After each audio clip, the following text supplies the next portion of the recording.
I purchased my first PPR back in 2007 and first home owner's grant at the time, and was fortunate enough to also save a deposit for my first investment property back in 2010. Went through an investment broker at the time and purchased out in the outer western suburbs of Melbourne. You're listening to Property Investor Tales, stories from the front yard. Hello and welcome to Property Investor Tales, Tales from the Front Yard, where we get to speak with people across Australia about their property journey. My name is Vicky Hines and I'm one of the coaches at Positive Real Estate, where I help people build wealth through property.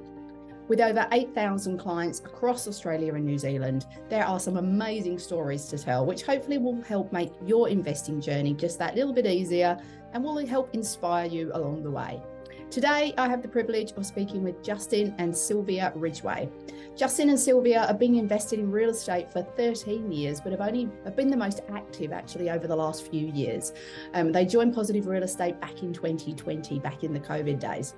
I've asked them to come along to the podcast today to share some of the knowledge that they've acquired along the way and the learnings that they've experienced, which should help people just starting out as well as some that are already halfway through their investing journey. Enjoy this conversation between myself, Justin and Sylvia. Hi, Justin and Sylvia. How are you today? Well, thanks, Vicky. Thanks for joining us. No, yeah, good, thanks. Good to be here. Slowly winding down for the holiday period. Yes, awesome. I think by the time this goes out, it will be the holiday period, but at the moment, it's just before Christmas and we're all getting very excited for some much needed time off after a big year. A very big year indeed. You can say that again. We're going to talk about your year, certainly today. So, guys, you've been with Positive Real Estate since 2020. Is that correct? Yeah, that's correct. We joined back in mid-2020, probably in the thick of the COVID pandemic. And I suppose we've benefited ever since with education and learnings. Awesome. So we were at that point in time, wasn't there? Pretty much. Yeah, it's very much housebound. Yeah, being in Melbourne and under harsh lockdown. So yeah, used our time. Yeah, we certainly did. I was in Melbourne as well, and it was very much, we had the time to really concentrate on investing, and I know you guys certainly took up the mantle and invested some of your time back then to really get to grips with all this stuff. So when did you begin investing? Was this your first foray into it, or was there something before? Look, I'll probably provide a bit of history. I purchased my first PPR back in 2007 and first home owner's grant at the time, and was fortunate enough to also save a deposit for my first investment property back in 2010. Went through an investment broker at the time and purchased out in the outer western suburbs of Melbourne. So that was my foot in the door with the investment journey. Yeah.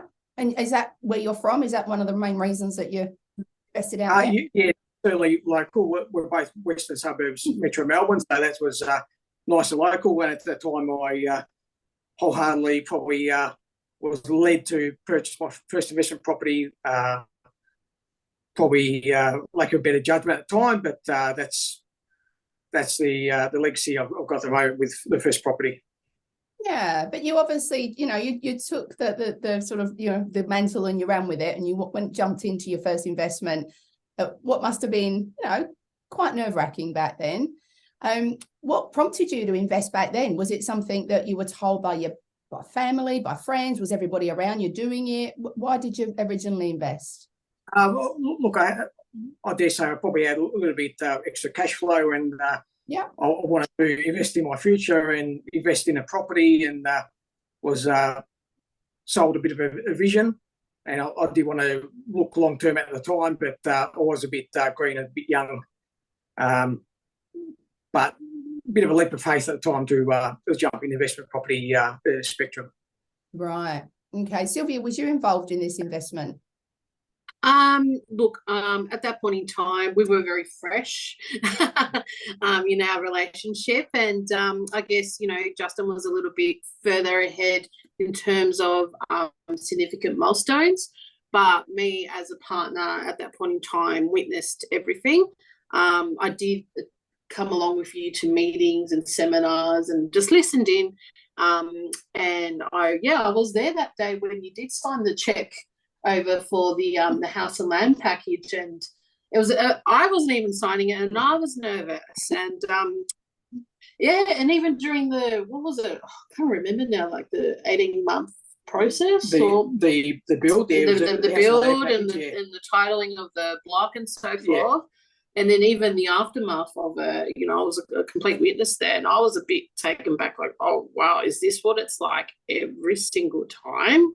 Wow. It was enough to sort of go, oh, I don't want to do that. There was a lot of paperwork, a lot of signing and finance, and I didn't really understand it at the time. And I suppose back then, once I signed up and purchased the house and land, that support just dried up. Once the bill was underway, all my broker support and guidance went away, and I had to deal with that pretty much on my own. That's pretty nerve-wracking stuff, because, since then, I know that you guys have lived through another build, and we all know how important it is to have a holding, have a handheld throughout that period, because it can be quite stressful and lots of things can change and, somewhat deviate from the original plan that we're going to talk about in a moment. But back then, you must, like we all were, you must have been quite younger and not been through that experience before. And if you felt that your support network had kind of dried up a little bit and you were on your own, that would be very, very hard to get through. So how did you cope with that? Did you find other members? I was going to say, with my age, not only was it daunting for me to shoulder so much responsibility, but the builder in question, there's a lot of defects that were outstanding. So the property wasn't presented as well as it could have for tenanting, and ended up in building commission arbitration. So that added more stress and more burden to managing builder and builder poor performance. And I had to do all that on my own pretty much. So that was quite a confronting a negative experience at the time. Yeah. So you didn't have the support even when it got to that stage or going through that commission? Look, I was fortunate. I was good with my documentation, but aside from that, I have to do all the wheeling dealing with the building commission and the builder at the time.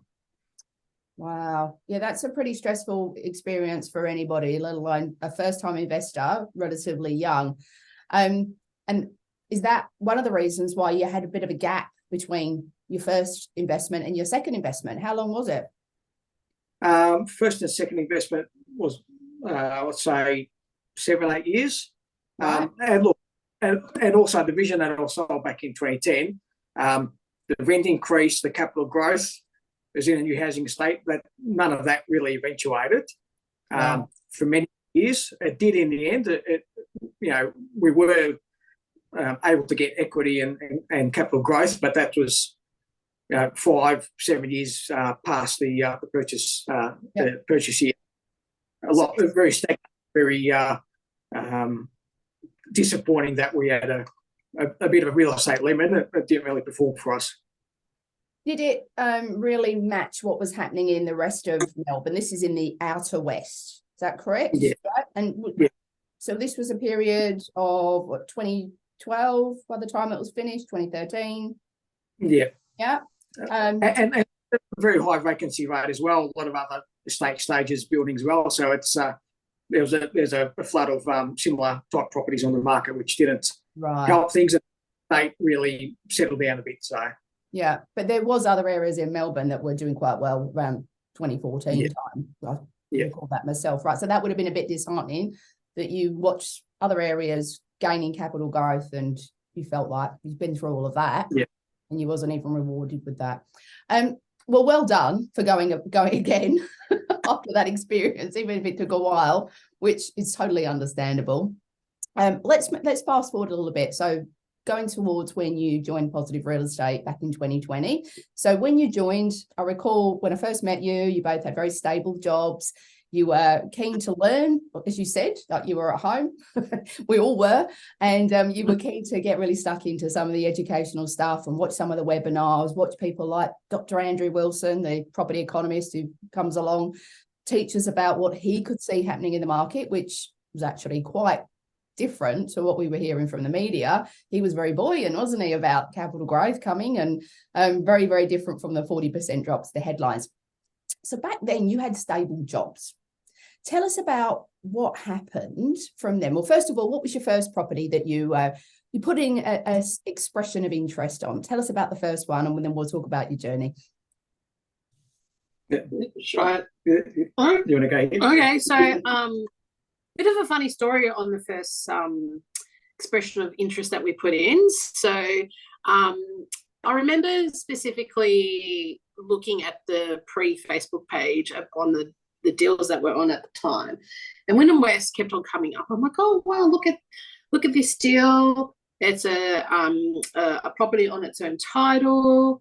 It's a house and land. It was just ticking all the right boxes for the low risk we wanted to take as like a joint property. And and I think in the lead up to that, another property came up in Cannon Hill, and it was already settled. And again, that was ticking all the right boxes, but I think mentally, we both had mutually agreed Wynnum West was definitely a goer. Anyway, we were still interested in the Cannon Hill property, and it must have been fate that we ended up submitting the EOI using the Wynnum West link for Cannon Hill, and as a result, we ended up missing out on Cannon Hill. Yeah. So yeah, big fate. Big believer in fate that all roads led to Wynnum West. Yeah, extraordinary as well with Wynnum West. Yeah, we were very happy. Look, we didn't know much about Brisbane, but we felt that through the amount of detail that Positive Real Estate provided us, we actually got to know Brisbane through the documentation. And what's the document called again on the property investment report? Yes, exactly right. So we actually got to learn about Brisbane and where the suburb was and the demographic. And it was almost like we were actually there. We weren't.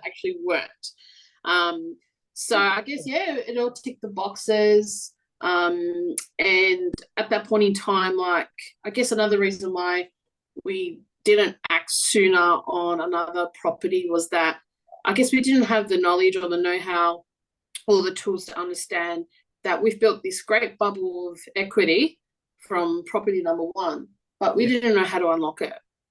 Right. Because I guess the team that we had at that point in time, they were great, but they were quite, I guess, time poor, and we couldn't just make a call and say, hey, how do we got this deal, we need to act fast. Yeah. How do we access that equity? I guess that support wasn't there. So I guess, through Positive, it worked out quite quickly that, in a matter of a week, we knew what our position was and whether we could go ahead with Wynnum West. Yeah. So Vicky, you were part of that. Realizing all those the potential that was there. We went ahead with it, and I think we got option number 2 out of Wynnum West. Oh, I can't remember. It's a long time ago. They all did well. And I guess I know between yourself and Amanda, we would ask, what property should we pick? And I think the advice is always stuck in the back of my head: you buy the best that you can with the money that you've got. Yep. So that buy the best real estate you can when you can. That's my motto. Yes. So it might mean, like, because it's the age-old question, like, do you buy a 4-bedroom house and spend more, or do you go over budget?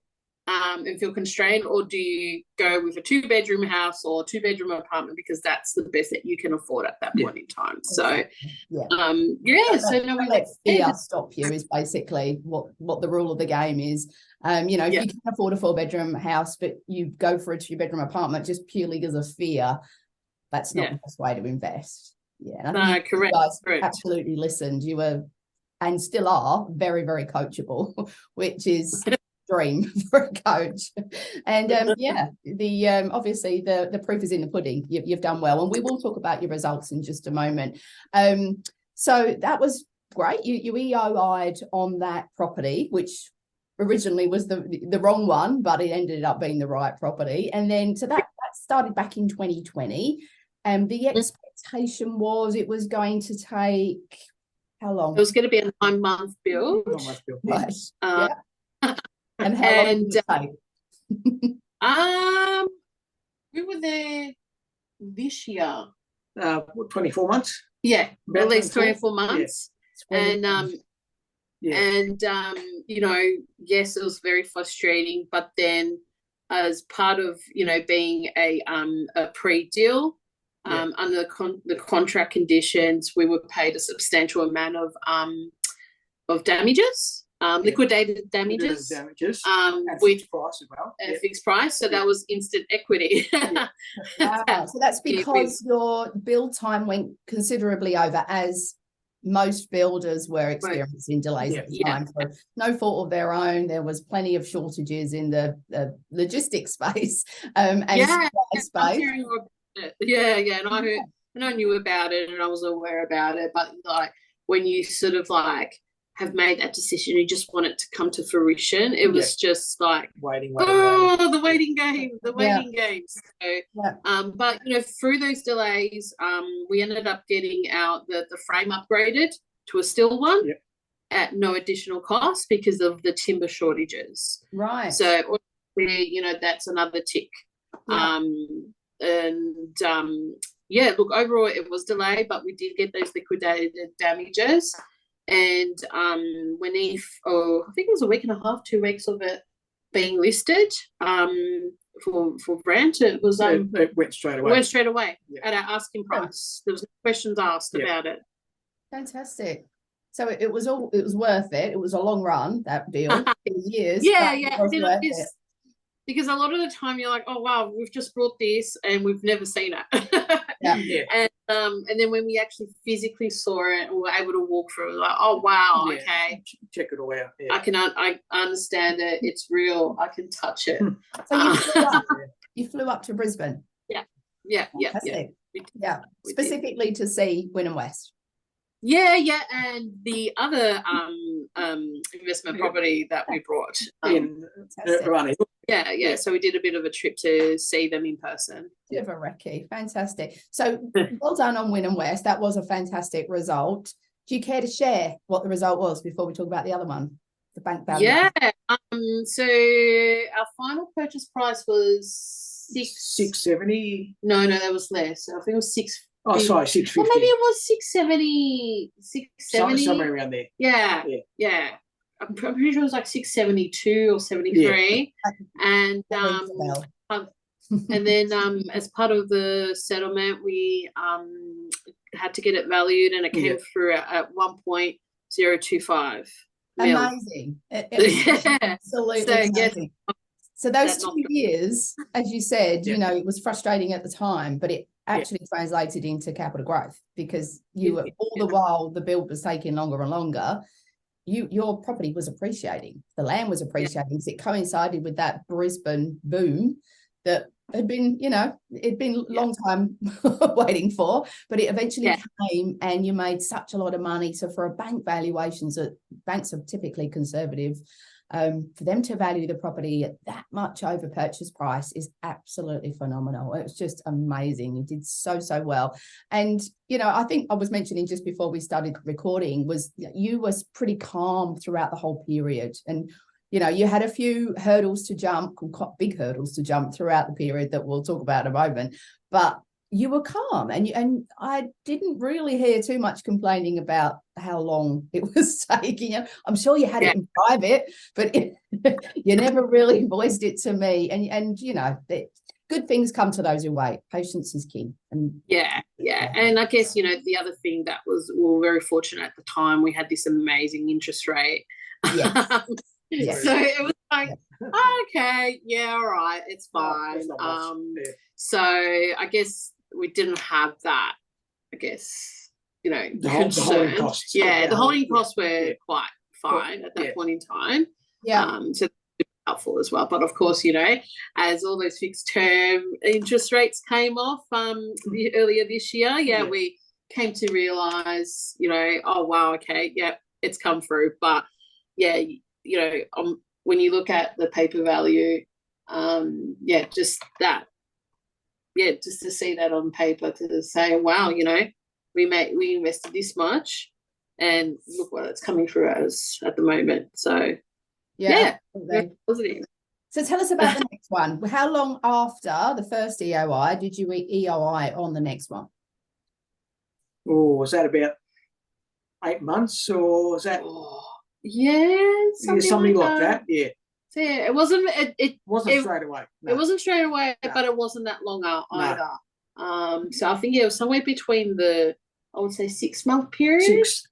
6, 8, somewhere in there. Yeah. And the property in Arana Hills, it was it's a townhouse, and there'd been a lot of attention at the fact that the approval rate for townhouses beneath the Brisbane vicinity were at a all-time low, and potentially they weren't going to do anymore. Correct. So we definitely said, well, okay, let's have a look at our position. Can we do it? Can we finance it? Does it make sense? And doesn't meet our strategy as well. Exactly. It doesn't meet our strategy. Yep. And decided to jump in that, you know, as well. So having two properties being going through all of that, I don't know, pretty crazy. I mean, we had to do to keep us busy. So. You had two properties in Brisbane, which sometimes, you know, it is a bit of a double dip, but first of all, Brisbane was on a massive growth curve, and we could already see that. Secondly, it was a different type of property. It was a townhouse. The yield typically is slightly better. I mean, I believe Arana Hills has some amenities on the complex. Does it? I think not like. No, I think it's just nothing significant. Like not a pool or anything like that. Okay. No, but it's a community where they've got your townhouses, and then they also have residencies. Which are other, I guess, level on top of to the townhouses. No real amenities, but there is a body corporate there.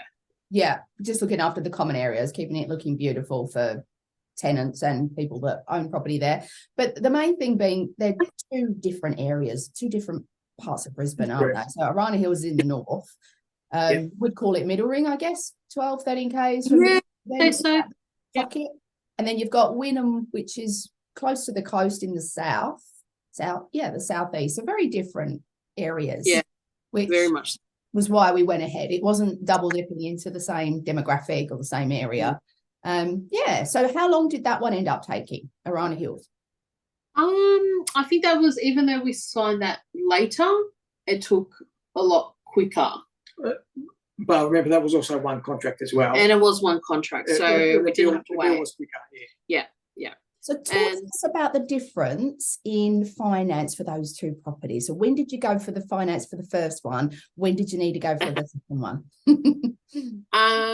So with Wynnum West, because there was two contracts, it was a construction loan. Correct. It was, it's the same type of hurdles. But with Wynnum West, because it was two contracts, we had to get our finances settled at that point in time. Correct. Before, much earlier. So upon signing, the contracts, we had to get our finances settled. And when you're looking at, our secure jobs, it was pretty much a breeze, just the usual paperwork. Yeah. Whereas Arana Hills, it was put a deposit on and wait until completion to settle the property, so work out your finances. And that's where it became quite interesting for us. That's a very mild-mannered way of saying it. So you had a gap between when you EOI'd. Well, I can't remember how long, to be honest. Was it 2 years or less? So I think it was 2021. Oh, yeah, I believe so. And I think they commenced. Yeah, it took a little while. No, even later. I think or maybe it was mid to late. Yeah, I think it was mid. Yeah. Because then they'd already started to clear the land and start, doing all the site prep. And I think they started to lay some foundations, and the developer came to us and said, listen, with all the increased costs of materials and labor and so forth, their bank had said to them, you need to try and raise some extra capital. Yeah. What was correct? Yeah, we had to vary the fixed price contract. Yeah, and so that came, we had to vary the contract. It was reasonable, right? It wasn't like hundreds of thousands of dollars. No. They were asking for an extra $20,000. Yeah. Right. We, at that point, naturally you're like, oh God, another 20 grand. Is this going to work out? Does it make sense to go ahead? Yeah. And again, going back on the facts about townhouses, the quality of the build, where it was, $20,000 in the scheme of things was nothing. Mm-hmm. So we had to proceed anyway. And I guess the other challenge when it came to settlement was I had so on my career, in terms of my career, I had been in a very stable job for about 13 years, and I decided to take a leap of faith. And I went to work for an online startup company who'd experienced phenomenal growth during COVID. They were a furniture company. I won't name them. This is mid contract, so you still had to settle Arana Hills. Yeah. So this is December, and already the developer was saying, we're close. We're this close to to settle. So start your engines. And the company. So my employer went bust. About a week or two out from it was this time this Christmas, from Christmas. Everyone lost their jobs, and and we started to think, oh my gosh, how are we going to settle this contract? How are we going to demonstrate that you got the income, we've got the income streams and so forth, and interest rates had gone up considerably, so it was a little bit harder to get lending as from what it was previously. So you had that double whammy as well. Fees became super tight, and I just remember sitting with our broker, just rerunning the numbers over and over again and saying, hey, how about run this scenario? What if we put in an extra amount from our equity loan and made the loan 82%, 84%. It was literally 1% changes to see. We wanted to avoid financial scrutiny. Yeah, pretty much. And to see the options we've got to minimise our risk. Yeah. And at that point in time, of course, December, January being super slow on the employment market. That typically who's hiring in December, January? Well, not a lot of people or places. I had applied for a role centralised in Ballarat. So it was going to be an hour drive, and I decided to take it because we had the monkey on our back about how we're going to show the bank Should they ask to see our statements, how we're going to demonstrate to them that, no, we're financially secure, et cetera, et cetera. So I decided to take that role up. And I think it was like 2 weeks of me being there. We got a call from our broker saying, hey, guess what, guys? Your loan's been settled. Yeah. What a relief. My gosh. But, may I say, you guys were pretty calm throughout that period. I mean, I remember Amanda telling me what had happened. And then so I set up a meeting with you and expecting, as many people would be, slightly chaotic with their thinking and needing calming down. But you guys were pretty, it's okay. I'll find something. Proud of me you were. Hats off. Yeah. I think we put on a pretty good front. But I think in between us, Best we were way. like, what's the worst that's going to happen? And again, like when we stepped through the decision-making process, like pros, cons, like what if we can't settle? What are we going to lose? Well,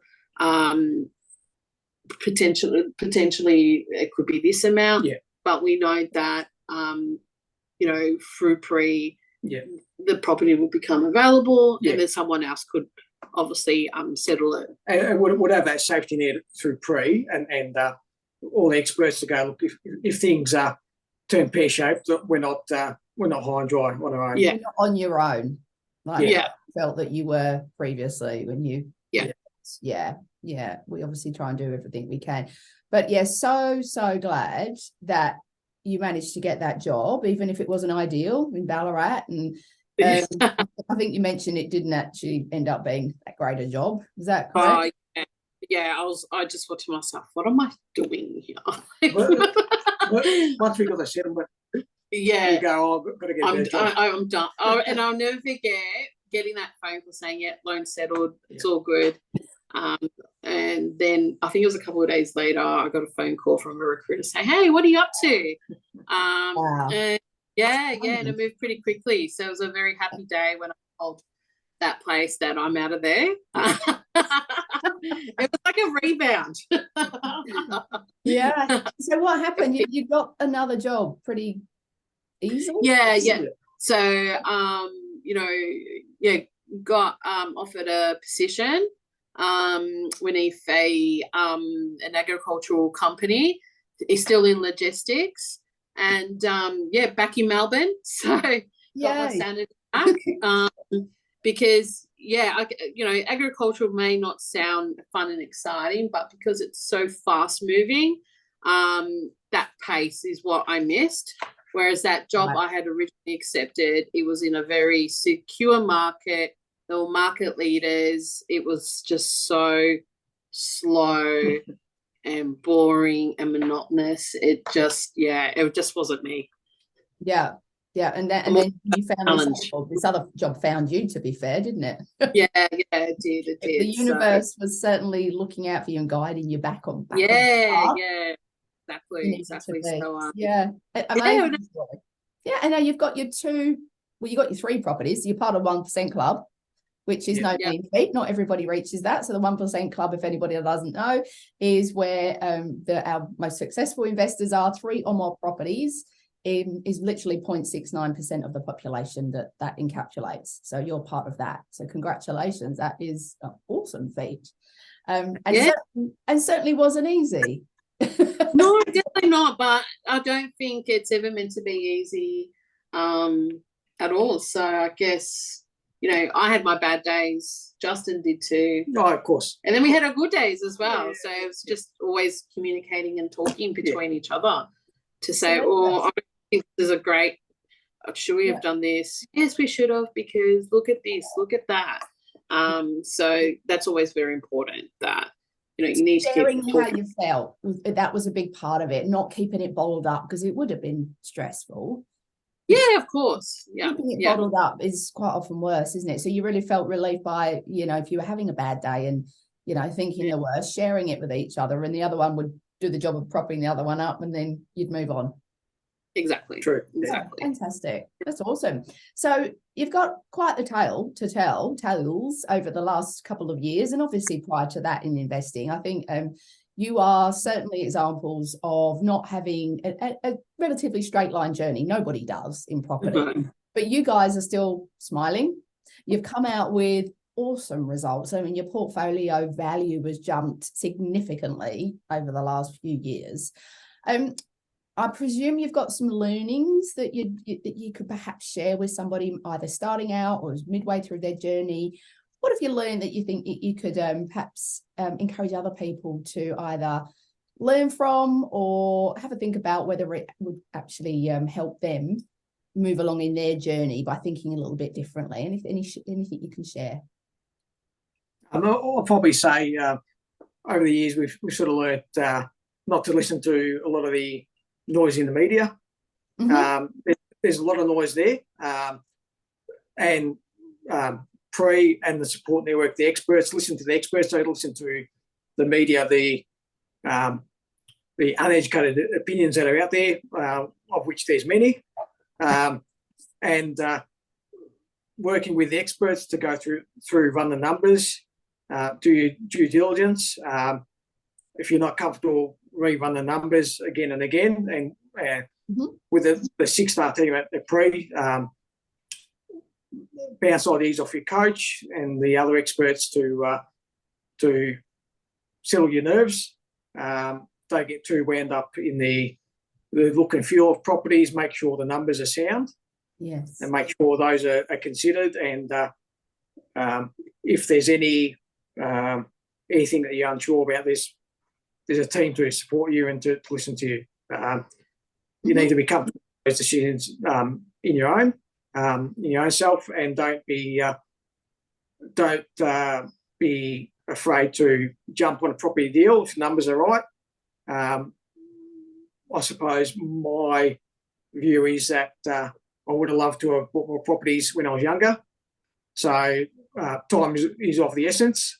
Yes. If you can afford it, like we said before, if you can afford it, buy the best property you can with the money you've got as soon as you can. Yep. So would that be your bit of advice for perhaps somebody who is 2010, you were starting out? If somebody have said to you those words of wisdom that, don't be fearful, start young, buy the best property you can when you can. Yeah. Absolutely. Anything else? What about more of the nitty gritty stuff? I know you guys are pretty organised with your numbers and, collating stuff for your accountant. How important do you think that is in managing your portfolio now? It's so super critical. I guess there's so many ways and to maintain those numbers, and not that way. The way that we maintain is not everyone's, way that everyone else might do it, but it works for us.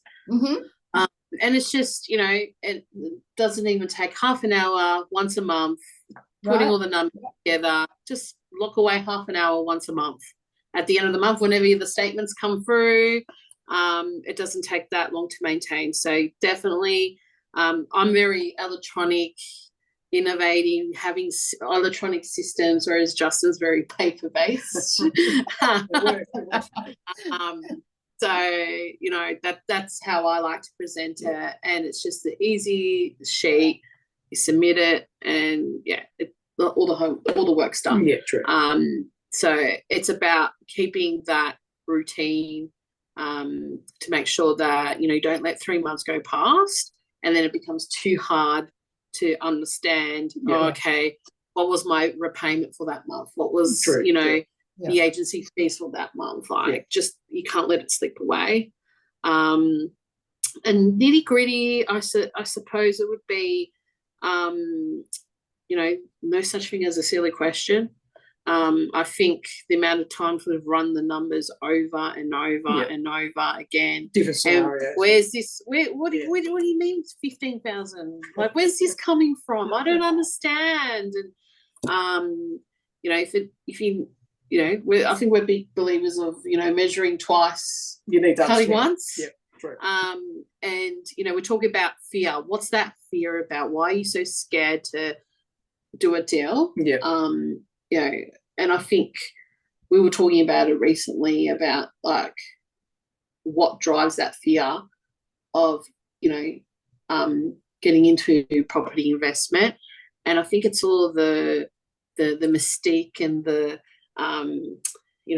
bad stories that you hear, and just because that was their journey doesn't mean that's going to be your journey. Yeah. I think that's a little bit of like some advice and lessons. And awesome. I think you've hit the nail on the head with the amount of time that you guys put into your financials throughout the year, and it's not that much at the time. I think you mentioned maybe half an hour once a month. Yeah, that's it. But it's such a big thing, and it's so impactful. Not only does it save you time at tax time, because that's a no-brainer, but what else it does, it actually gives you clarity around what you're doing, which removes fear, and it gives you confidence to move forward. I know some people aren't so organized with their financials, and they don't know where they sit, and so therefore a fear barrier comes up, because that's where fear comes from. It's because they're confused and not quite sure on, I don't know how much this is costing me now, so I can't possibly do anything else.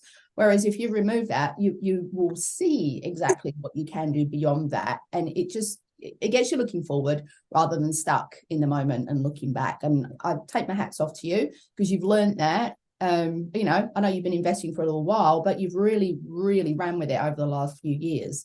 And not everybody does that. So well done. What else would you say that you have perhaps built up in terms of investor muscle? Can you think of anything that you do a little bit differently now from what you did a few years ago through experience? Anything you can think of? Look, I'll probably say over the last couple of years we've really tightened up our budgeting, and I guess we've been a lot more vocal about optimising our finances, making sure we've got the best interest rate, shopping around, making sure that our repayments are as low as they can be. And I suppose we're a lot more regular in checking in, making sure we're getting the best deal out there. And that's something that we're always looking around, we're always researching, we're always probably enjoying a bit of research that we probably wouldn't have done many years ago, just to see what the market is, what's correct in the media, what's false, what's one area doing, what's another not doing. So a lot of that sort of research and fact finding, we're doing a lot more of that than we did before. Well, we should mention that on a recent fact find on Marana Hills. So with Marana Hills, when we got that evaluated, it came through a little bit low, but I guess at that point in time, there's still a lot of construction happening there. So sort of, because the final price was like $670 as well, around that. Yeah, around that mark. And it ended up coming through $700. But then in this development where it is stage 2 for the exact same build, it's starting at high eights, was it? Yeah, or mid eights, or so like 850. And recently I was just mucking around on realestate.com. As you do. And as you do, because you're always like scoping it out, stalking. And in the estate that the townhouse is in, one came up for sale. And I'm like, oh, that's really interesting. And we happened to meet the developer, or a representative of the developer, when we went up to Brisbane. And he's also a estate agent. And he's a real estate agent at the same time. And we met him in person, lovely guy. And I happened to drop him an email and say, hey, I noticed that unit blah, blah, blah, blah, blah is on sale. What's happened there? How much is it going for? And he said to us, oh, look, that's a fire sale. I think they ended up selling it for $895 or $875. And he goes, oh, it's funny you should ask, because unit number blah blah is actually coming up for sale, and we're going to be pushing $950. What did you pay for it? $670. Yeah, $670. Yeah, you've done so well. Absolutely amazing. So we're waiting for. I don't think the property is sold yet. No, we're waiting for that. We're waiting for that to happen, and then we're going to ask our mortgage brokers to order a new valuation based on those two sales. Equity out. Lot do you reckon? Yeah. I guess that's where I get, talking about investor muscle. There's no way I would have made a phone call like 5 years ago and say, hi, that cold calling, it's quite, it can be quite daunting to do. But, always be nice. You never know who you meet and when you might need their help. Because, if we hadn't have gone that day and met that person, we would have had that relationship or that, honest discussion about, we've seen that these properties up for sale. How much are they going for? So, definitely the confidence has significantly jumped. Just not afraid to say, well, no, I'm not accepting that rate, or because I recently jumped on the phone to one of the banks with one of our loans, and I know you had a fantastic result. One of our investment loans. I rang up retention team. I didn't even have to negotiate. I got 1.5% interest rate drop. 1.5, and I didn't even have to plead for it. And I'm like, okay, I'll take it. Which bank was this? I don't know whether we should say. I think that was CBA. CBA Combank. Wow, that's significant. Absolutely massive. Well done. Whereas, so we want the sales to go through. And then we'll order from an evaluation, because when I spoke to that lender for Runner Hills, they were like, your LVR is still a bit high, so we're not prepared to really go all the way out. I'm like, all right, fine.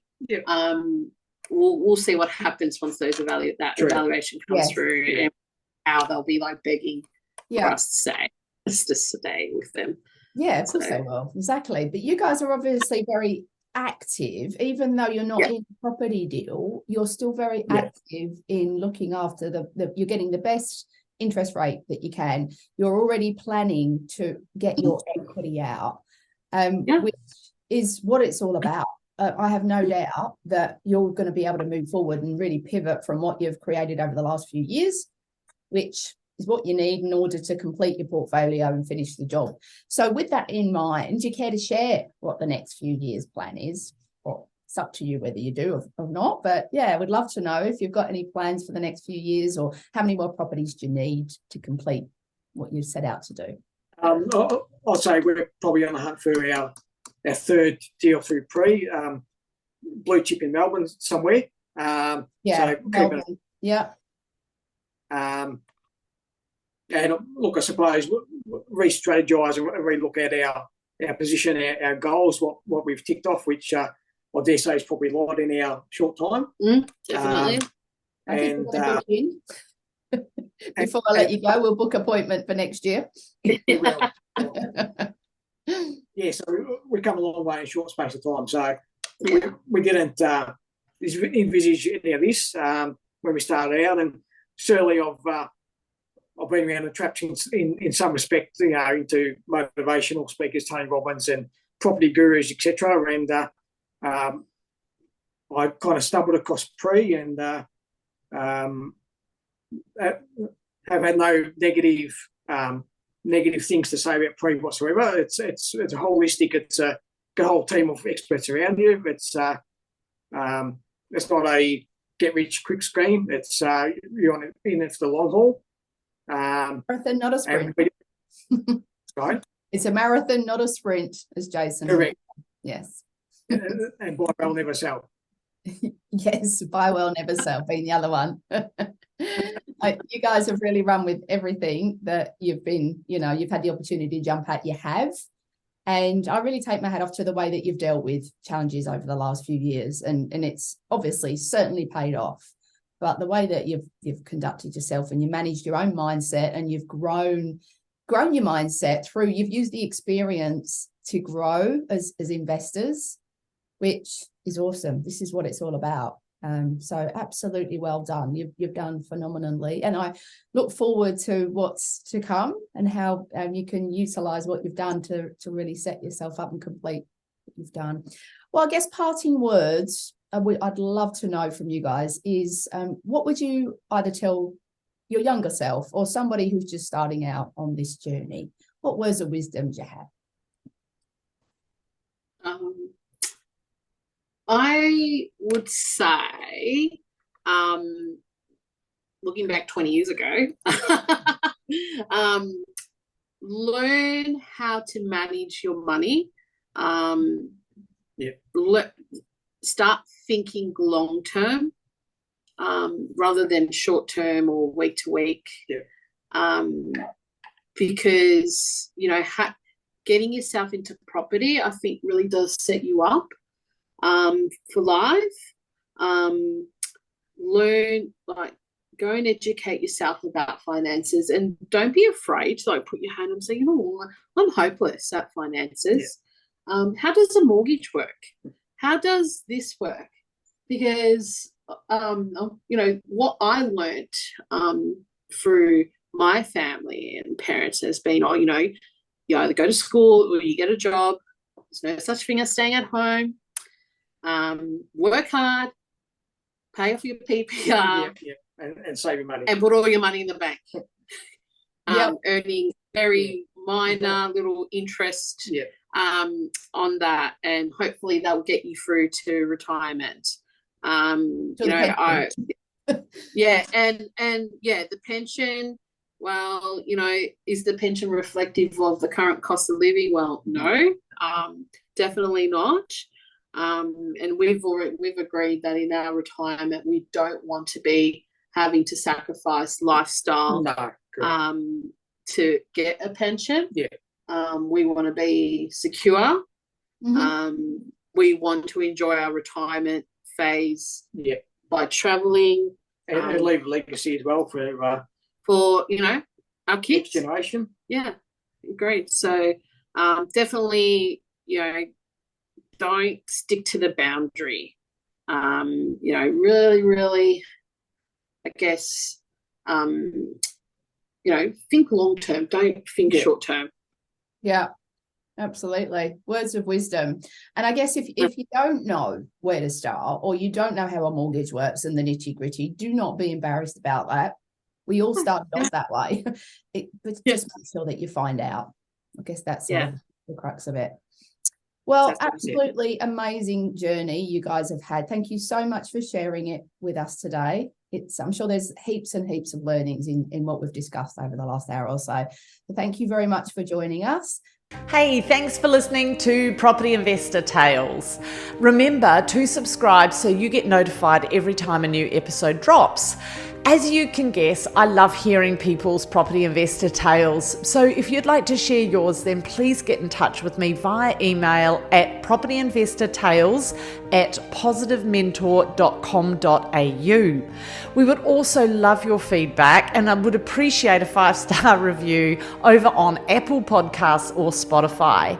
Remember, you can watch all of these podcasts over on YouTube at Positive Mentor or at positivementor.com.au.